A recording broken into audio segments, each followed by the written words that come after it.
샬롬, 초인류 정상 국가 네 번째. 특히 이런 팬덤의 유혹은 정치인 스스로부터가 제어하고 건전한 발전 모델로 성장할 수 있도록 유도해야 한다. 일순간에는 팬덤에 편승한 인기 영합주의와 그에 수반되는 권력이 편리할 수 있을지 모르지만 이러한 유혹에 중독된 대한민국 정치인은 공화를 바탕으로 한 진정한 민주주의의 성장을 완전히 가로막는 결과를 초래할 것이다. 대한민국 현대 정치에 있어 가장 큰 도전 과제 중 하나가 바로 이런 팬덤 민주주의로 인한 민주주의의 파괴 현상이라고 볼 수 있다. 네 번째, 청년의 회복, 무너진 미래 세대의 자존감. 내가 정치를 하는 가장 큰 이유를 꼽자면 바로 청년을 살리기 위함이다. 달리 표현하자면 나 이후에 미래 세대에게 더 나은 대한민국을 물려주고 이미 탁월한 역량과 시대 정신으로 무장된 그들의 진취성으로 말미암아 우리나라를 사람 살리기에 더욱 좋은 나라로 발전시키는 것이야말로 내 평생의 소원이다. 그러나 이런 바람과는 달리 미래 세대는 자존감 자체가 무너져버린 상태이다. 소위 말해 죽음의 트라이앵글로 대표되는 청명 산불로 인해 희망 이전에 쓰디쓴 절망을 체감한 미래 세대가 더 이상 동기부여가 되지 않은 채 체념 상태로 고정된 것이다. 청년 산불의 핵심은 과거의 불평등과 현재의 불공정, 그리고 미래의 불확실성 등으로 종합된 현대판 미래세대 좌절 패키지이다.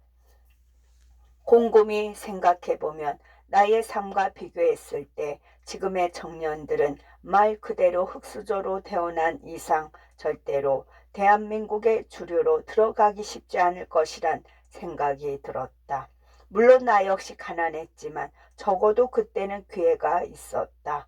불평등, 불공정, 불확실성 모두가 깃든 빈곤의 시대였지만 또 한편으로는 그 빈곤을 메울 수 있는 역동과 기회가 넘치던 시대였기에 개인의 노력만으로도 충분히 가난의 굴레를 벗어나 자신의 태생적 수저를 극복할 수 있었던 시기였다. 이제 와서 돌이켜보면 청년들에게 나 때는 말이지 하면서 나의 어설픈 흙수저 경험담을 얘기하면서 가난을 고백할 이유가 없었다. 최소한의 경험담으로 개인적 차원의 희망을 잃지 말라는 격려 차원으로 말하기에는 아직도 유효하다고 보지만 과거에 나와 동일한 수준의 기대심을 품고 도전하라는 말은 지금의 구조적 변화를 감안할 때 차마 입에서 떨어지지 않는다. 사회 구조가 너무 변해버렸다. 공부를 잘해도 기회가 있었고 공부를 못해도 다른 차원의 성공 수준이 존재했던 과거의 사회에 비해 지금은 공부를 잘해도 기회가 없고 공부를 못하면 더 치열한 생존 전선에 내몰리는 레드오션의 시대에 돌입한 것이다. 물리적 노력만으로는 자산 격차로 대표되는 계급론으로부터 절대 벗어날 수 없으니 결국 미래 세대가 몰리는 영역은 안전지대나 더 큰 수익을 낼 수 있는 주식, 코인, 암호화폐, 부동산 등에 쏠리게 된다. 안전지대라 하면 최소한의 종잣돈 내지는 현재 생존을 안정적으로 보장해 줄 수 있는 직장이라 보면 된다. 그래서 너나 할 것 없이 공무원 열풍이 일어나는 것이고 공부 좀 한다는 친구들은 죄다 전문 직종으로 대표되는 법학 전문 대학원, 의학 전문 대학원, 치의학 전문 대학원 등으로 과감하게 올인하는 것이다. 그나마 이러한 선택지를 놓고 미래를 생각해 볼 수 있는 청년도 어떻게 보면 소수라고 볼 수 있다. 결국은 절대 다수의 미래 세대는 좌절을 넘어 체념의 상태에 놓여 있다고 봐야 한다. 가장 심각한 것은 미래 세대에서 자유가 없다는 것이다. 물론 우리가 일반적으로 생각하는 자유의 범위는 과거 기성세대와 견주어 보면 비교적 불가능한 수준으로 발전했지만 내가 말하는 자유의 박탈이라 함은 보다 더 구조적인 차원에서 바라본 것이다. 아주 쉽게 말해 우리 10대들에게 물어보자. 입시 굴레 속 정상적인 학생들에게 대학 서열이라는 학벌주의 구조로부터 자유로운 친구들이 얼마나 될까? 그리고 그 수모적인 입시 경쟁을 넘어 이들이 걷잡을 수 있는 기회도 이들이 잡을 수 있는 기회도 선배 세대에 비해 그리 많지 않을 것이다. 우리나라 역사상 최초로 자식 세대가 부모 세대에 비해 더 가난하고 힘겨운 삶을 살아가게 된다는 현상이 서서히 현실화되고 있는 것이다. 예전에 나온 드라마이지만 미생이 던지는 메시지는 시간이 지나도 여전히 유효하다고 본다. 최선을 다해 달려왔음에도 불구하고 부조리한 구조와 정서 그리고 사회적 관성에 부딪혀 스스로를 강제로 적응시킬 수밖에 없는 처연한 현실의 젊은이들은 상처받고 고민에 빠지게 된다. 장그래라는 고졸 출신 인턴에게는 꿈도 꿀 수 없는 원 인터내셔널 정규직이라는 현실적인 한계뿐만 아니라 자격을 갖춘 안영희, 장백기, 한성률 등의 정규직 꿈을 이룬 동료들도 답답한 현실 굴레 가운데 갇힐 수밖에 없는 게 미생의 핵심이라고 생각한다. 한 번은 내가 미생 이야기를 한 청년에게 했더니 그 청년의 말은 다음과 같았다. 대표님께서 하나 확실히 아셔야 할 것은 장그래를 제외한 미생의 주인공들도 사실상 청년 그룹 안에서 줄 세우기를 하면 상위 1% 안에 넉넉히 들어갑니다. 미생의 무대가 되는 원 인터내셔널은 현재의 포스코 인터내셔널인데 여기에 정규직 정한 인턴으로 들어간다는 것은 사실상 최고 스펙의 소유자일 확률이 매우 높습니다. 과거에 어땠는지는 몰라도 지금의 20대나 30대 초반이 그 회사를 들어간다는 것은 대한민국 최고 수준의 학부를 졸업하고 영어와 제2 외국어를 구사할 줄 알고 그게 부족하더라도 그것을 넘어서는 탁월한 기타 요소가 있어야 합니다. 죄송하지만 대표님 대학 시절 이력으로 지원하면 100% 서류 탈락입니다. 사실상 90% 청년들은 미생의 3인방조차 될 수 없는 잔인한 현실과 마주하는 것이지요. 그리고 드라마 조입처럼 장그래라는 고졸 출신 낙하산이 그걸 넘어서 들어온다면 상상 초월의 내부 딸돌림과 공정성 십에 휘말릴 수밖에 없습니다. 배부른 여의도를 언급하면서 정치 공감의 회복이 절실하다고 얘기하지만 그때 정작 그 청년이 나에게 말해준 설명을 곱씹어 보면 여전히 우리 청년들은 전혀 공감받지 못한 채 하루하루를 힘겹게 살아가고 있음을 체감할 수 있다. 결론적으로 미래 세대를 옥죄는 청년 산불 현상에 대해 기성세대가 길을 과감히 터두지 않고서는 구조적으로 억압된 이들의 자유를 풀어줄 길이 없다. 그리고 이 자유의 문제는 비단 미래 세대 개인의 불행으로만 끝나지 않는다. 오늘날 그토록 정치권에서 문제라고 얘기하는 인구 절벽 문제도 결국은 본질적으로 따져볼 때 나의 삶을 물려주고 싶지 않거나 물려주고 싶지만 현실 장벽에 부딪혀 물려줄 수 없는 상태라고 해석될 수 있다. 여기서 정치적 상상력이 중요해진다. 정치 리더는 문제를 해결하는 존재이면서도 향후 발생할 미래 문제를 선결적으로 해결하기 위한 비전을 정립하는 것이 중요하다. 그런 차원에서 접근해 볼 때 나는 수요자 중심의 문제 해결 기회 부여야말로 미래 세대의 자존감 회복의 시작이라 본다.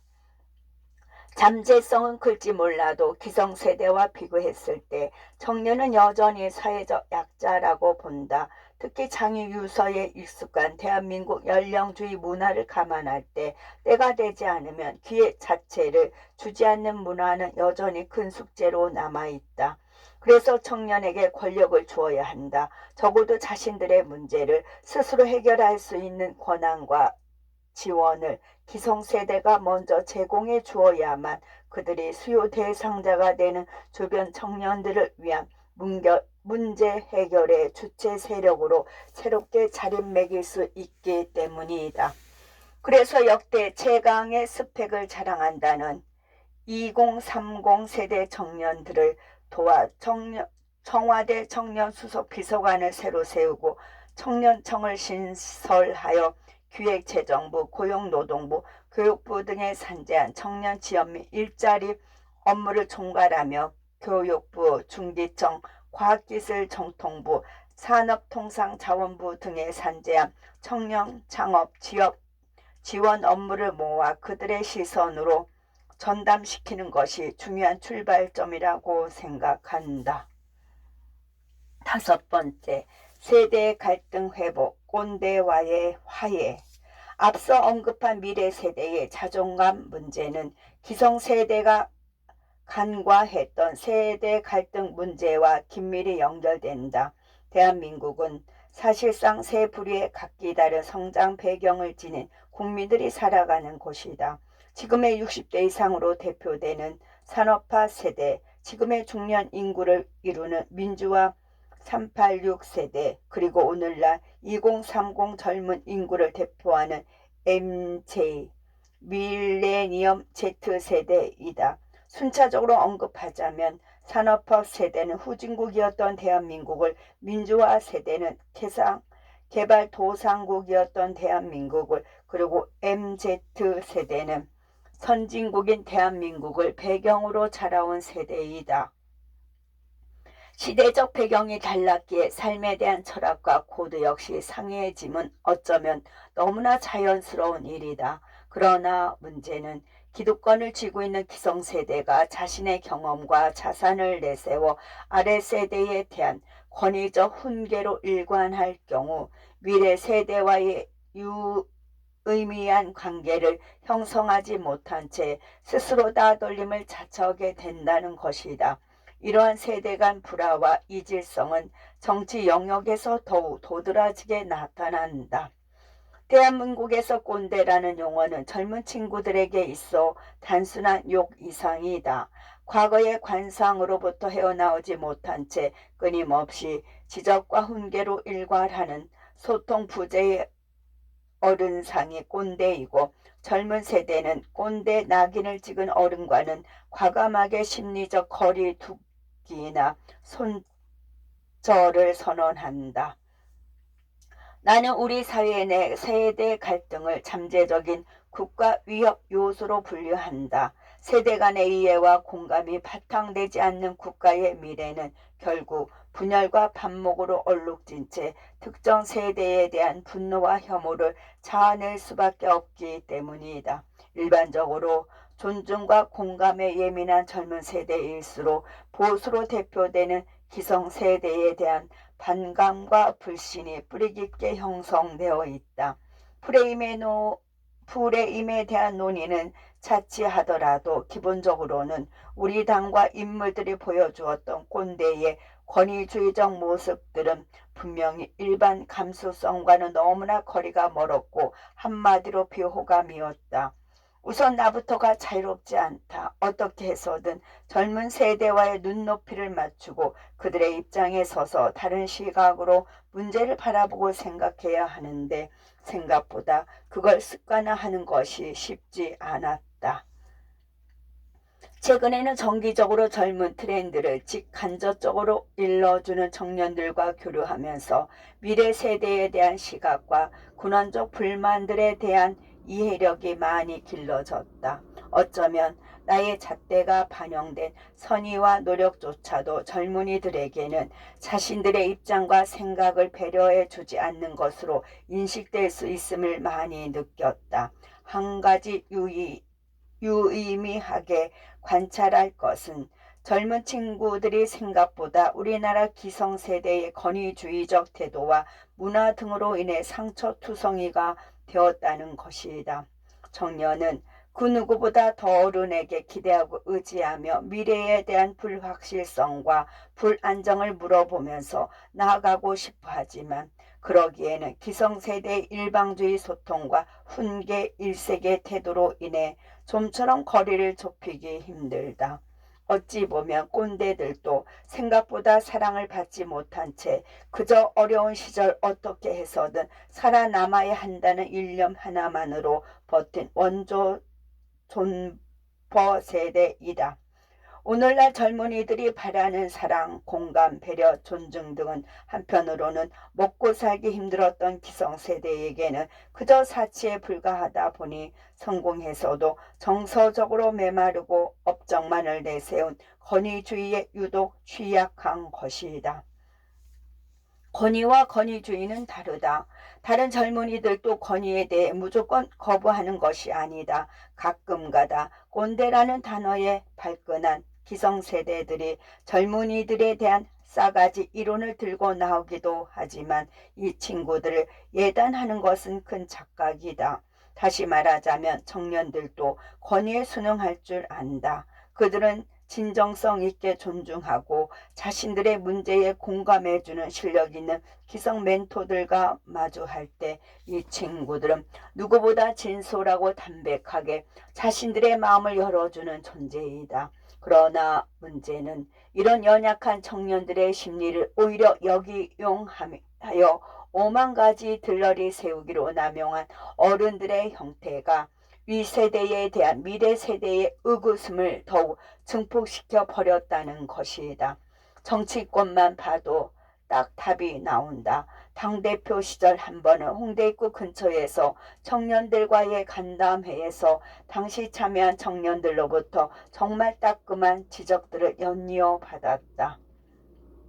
그중 가장 아팠던 지적은 왜 백주 대낮에 이런 행사를 열어 진짜 참여하기를 희망하는 다수의 일하는 청년들을 배려해 주지 않고 우리 멋대로 시간을 잡아 버렸나는 것이다. 청년들의 정치에 대한 관심과 참여 의지는 생각보다 훨씬 활발하고 눈동적이지만 정작 당에서는 이들이 한창 일하고 있을 시간에 행사를 진행했으니 이를 바라본 청년들의 따끔한 지적에 대해 변명할 거리가 없었다.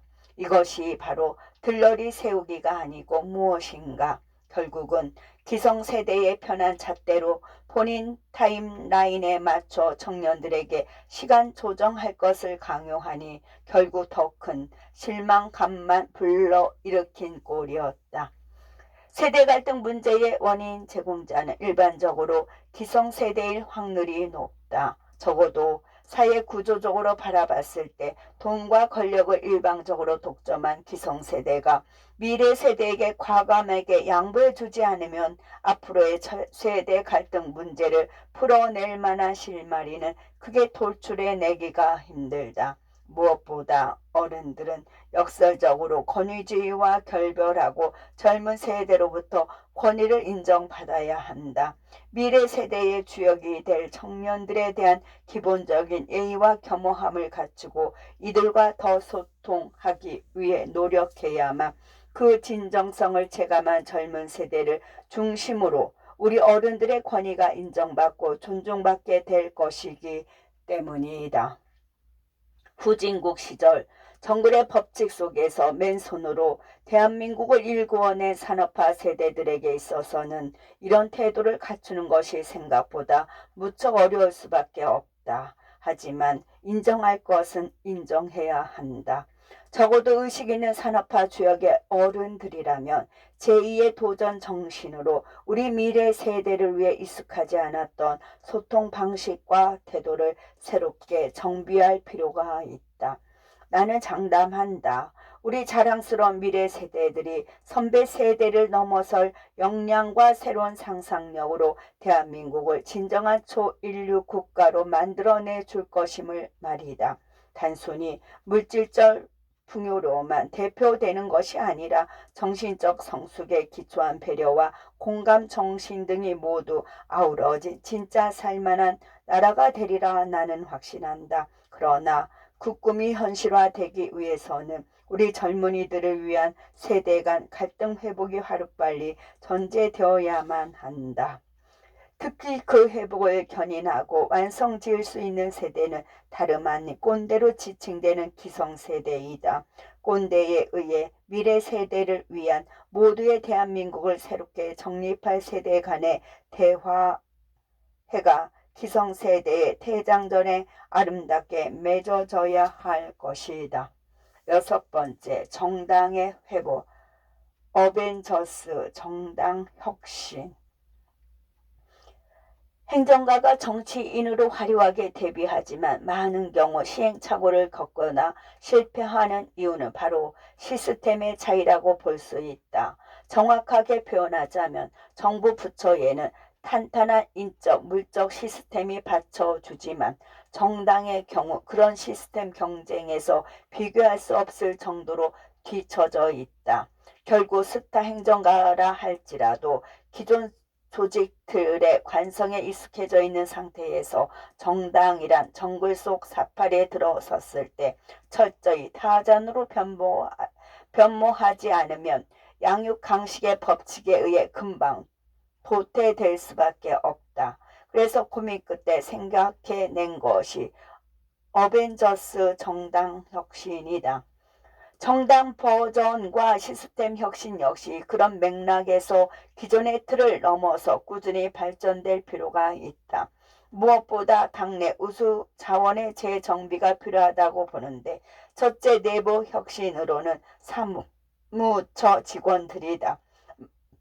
많은 국민들이 TV 속에 나오는 당 지도부와 국회의원들만을 보고 특정 정당의 얼굴을 판단하지만 실제 보이지 않는 정당의 몸통은 사무처 직원들이다. 우스갯소리로 사무처 직원은 정당 내 유일한 정규직이며 웬만한 비정규직인 당 지도부와 국회의원들과 비교했을 때 근속 수명이 길다. 그렇기 때문에 시스템 정당의 출발은 바로 이 사무처 인력들을 어떻게 키워주느냐에 따라 그 성패가 1차적으로 갈리게 되는 것이다. 그런 맥락에서 봤을 때 적어도 우리 당 지금의 국민의힘은 사무처 직원들을 말 그대로 직원으로만 여겼지 실제 시스템 구축을 위한 자원으로 해석하지 않았던 것 같다.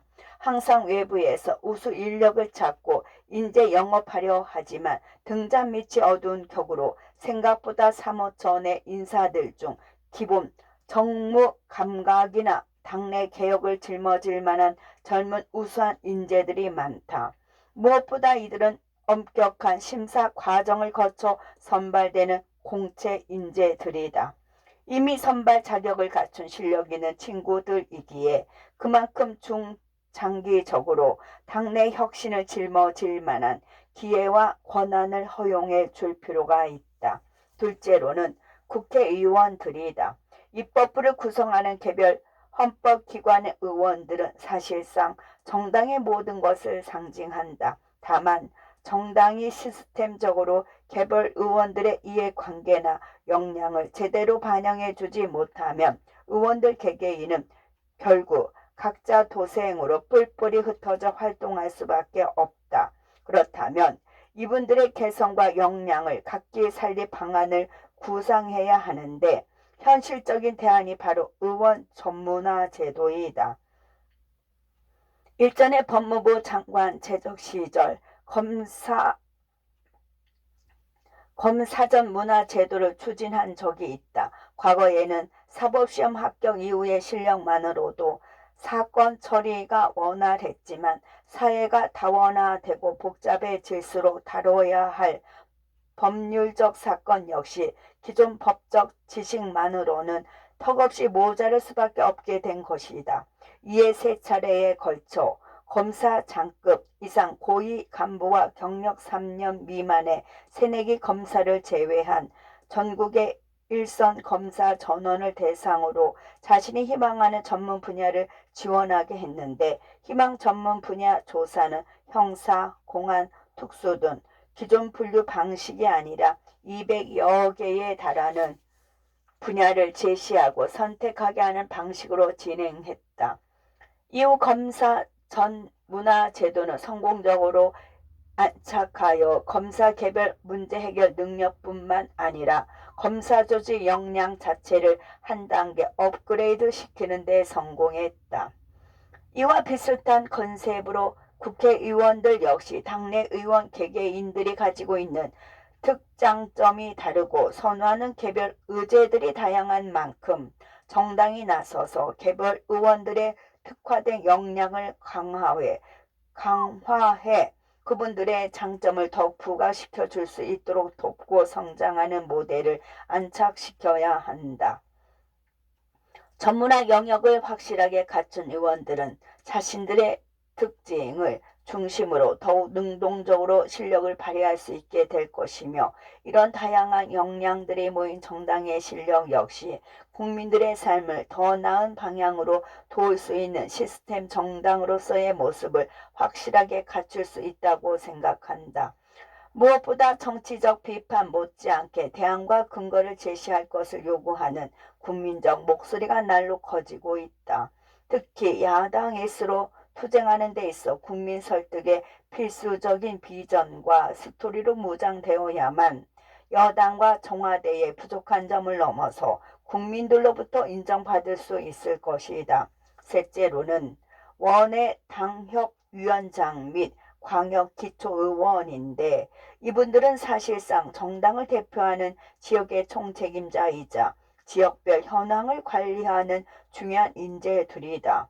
무엇보다 나는 대표 시절 원외 당협위원장들에 대한 빚진 마음이 여전히 크게 남아있다. 많은 국민들은 잘 모르시지만 지역구를 총괄하는 원외 당협위원장들은 별도의 보수를 받지 않는다. 사실상 본인들 개개인의 생계를 알아서 챙겨가면서도 지역 내 민원과 주요 정치적 일정에 본인들의 돈과 시간을 쏟아야 하는 분들이다. 따라서 원외 당협위원장 역시 본인들의 특장을 살릴 수 있는 준전문화 교육 시스템을 도입할 필요가 있으며 이에 중앙당이 관련 국회 상임위원회를 연결해 준다든가 연내 의원들을 협력그룹으로 매칭시켜 최대한 중앙당 내 참여 범위를 확보해 줄 필요가 있다. 아울러 시도 당위원회 당비 체계를 수정하여 원외 당협위원장에게 최소한의 활동비를 지급하는 방안도 고려할 필요가 있다고 생각한다. 광역기초의원의 경우 우리 당의 뿌리이자 미래이다. 특히 광역 기초의원들은 젊은이들에게 최대한 그 문호가 열려 있어야 한다고 보는데 이는 곧 정치의 기본을 익힐 수 있는 가장 중요한 선출적인 방법이다. 문제는 이런 선출직에 도전할 수 있는 현실적인 사회적 재정적 장벽이 높다는 점과 일정 수준 이상으로는 광역 기초시의원들이 더 큰 선출직에 도전하지 못하는 당내 유리 장벽도 하루빨리 개선될 필요성이 있다. 특히 국회의원 공청에 있어 역량이 검증된 광역 기초시의원들을 최대한 배려하여 중앙정계에 진출할 수 있도록 그 문턱을 더욱 낮추고 확대할 필요성이 있다는 데 공감한다. 무엇보다 공천으로 대표되는 중앙정계 진출 루트가 기본부터 탄탄하게 다져지지 않고서는 결국 영입이라는 명문하에 내부 인재가 평가절하되고 외부 인재 키우기에만 몰입하게 될 것이라고 본다. 마지막으로 여의도 연구원이다. 여의도 연구원은 우리 당의 싱크탱크이자 재정적으로 독립된 기관으로 정책 전문성에 특화된 곳이다. 매년 평균적으로 정당 보조금 30%를 통해 펀딩을 받는 조직이기 때문에 여연은 정당 내 흐름과는 별개로 좀 더 거시적인 정책 분석과 트렌드 연구에 몰입할 수 있다. 특히 연의 경우 두 가지 혁신이 중요하다고 보는데, 하나는 글로벌화와 지속성이고 또 하나는 산하 청년정책센터의 분리 및 독립기능 수행 등으로 정리해 볼 수 있다. 우선 글로벌화라 함은 여연의 기능을 미국의 브루킹스 헬리티지 연구소와 독일의 아데나워 재단처럼 그 연구 범주와 역량을 더욱 차별화시키는 전략으로 내부 역량 강화에 몰두할 필요성이 있다. 단순히 현황 모니터링 수준의 연구와 형식적인 여론 조서에 집착하지 말고 전혀 새로운 형태의 연구 방향 설정과 미래 담론 개척 등을 적극적으로 개진해야만 한다. 예를 들어 재외국민 동포들을 온라인 툴을 응용하여 정책 연구에 참여시키는 것도 하나의 방법이 아닐까 싶다. 당대표 시절 우리 당 국제 기능이 턱없이 부족하다는 점을 확인했는데, 해외 동포나 젊은 유학생들에게 한국을 넘어선 창의력 넘치는 아이디어나 대안들을 같이 연구해 볼 기회를 제공한다면 이는 여연의 글로벌 기능을 크게 확장할 수 있는 방법이 되지 않을까 싶다. 특히 우리 당은 재외 국민 관리 기능이 많이 약화된 상태인데 이 부분을 중심으로 해외 동포들의 참여도를 높이 글로벌 담론의 개발 및 실행 등을 적극적으로 시도해 볼 수 있지 않을까 싶다. 아울러 산하 청년정책센터를 독립시켜 지체적인 예산과 정책 연구를 할 수 있는 미래정책 플랫폼을 개설해 줄 필요가 있다. 당대표 시절 정치에 몸담은 여러 청년들을 보았지만 이들이 정치에 참여하면서 정치의 능력을 차분히 개발하고 스스로를 발전시킬 수 있는 로드맵이 사실상 없다는 것을 알게 되었다. 항상 모든 정당이 청년을 외치지만 당내 미래 세대가 안정적이면서도 장기적으로 자신의 실력을 기르고 시험해 볼 수 있는 최소한의 당내 장치는 생각보다 미비하다. 무엇보다 정책은 삶과 연관된다. 현장 속 청년들이 경험한 일상의 모습들과 주변인들의 피드백들을 적극적으로 당내 새로운 담론으로 끌고 들어오지 않는다면 우리 당은 다시 빠르게 여의도화되어 공감 능력에 큰 제약을 받게 될 것이 자명하다. 그리고 이들 젊은 세대에게 가장 중요한 것은 돈이다. 예산 없이 청년에게 자기 삼짓돈으로 희생할 것을 강요한다면 사실상 청년 정치는 돈 있는 젊은이들 또는 돈 많은 부모를 둔 친구들의 전유물로 전락할 가능성이 크다.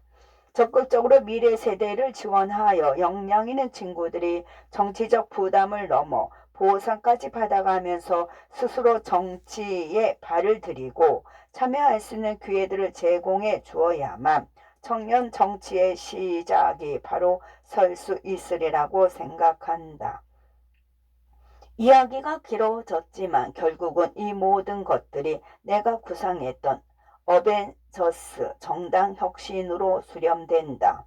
마블의 어벤져스 스토리는 결국 분리되어 있는 각 영웅들의 이야기가 하나씩 브랜드화되어 모두가 좋아하는 영웅들의 서사로 완성된다. 사무처 직원, 국회의원, 원외당협위원장, 광역기초시의원, 여의도 연구소 등 개별적인 당내 주체들이 하나의 영웅으로 당당하게 설 수 있도록 중앙당의 혁신 리더십과 정치적 상상력의 실현이 시급하다. 마치 아이언맨, 토르, 헐크, 캡틴 아메리카 등등의 스토리들이 모여서 대중들이 애타게 기다리는 엔드게임 스토리가 펼쳐지는 것처럼 당의 역독성을 다원화시켜 살리지 않고서는 언제나 그저 그런 모습으로부터 벗어나기 힘들 것이라고 본다. 정당에 관한 얘기를 상대적으로 길게 얘기한 배경에는 그만큼